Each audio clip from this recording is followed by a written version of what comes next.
నమస్తే. మీరు చూస్తున్నది నిరీక్షణ న్యూస్. నేను magic Raja. Godavarikhani Chandrashekar Nagar good morning grammar school విద్యార్థులు ఇండో నేపాల్ కరాటే ఛాంపియన్షిప్ పోటీలలో తమ ప్రతిభను చాటారు. ఆదివారం హైదరాబాద్లో జరిగిన ఇండో నేపాల్ కరాటే ఛాంపియన్షిప్ పోటీలలో గుడ్ మార్నింగ్ గ్రామర్ స్కూల్ 7వ తరగతి విద్యార్థి వశీకర్, 5వ తరగతి విద్యార్థిని భవానీ అత్యుత్తమ ప్రతిభ కనబర్చి ప్రథమ బహుమతులు గెలుచుకున్నారు. దాదాపు 500 మంది విద్యార్థులు పాల్గొన్న ఈ పోటీల్లో అసమాన ప్రతిభను కనబర్చిన విద్యార్థులకు నిర్వాహకులు ట్రోఫీతో పాటు సర్టిఫికెట్లు బహూకరించారు.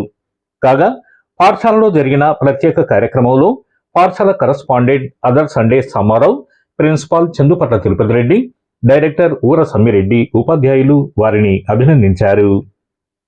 మన నిరీక్షణ న్యూస్ను వాచ్ చేయండి, లైక్ చేయండి, సబ్స్క్రైబ్ చేయండి, మీ మిత్రులకు షేర్ చేయండి.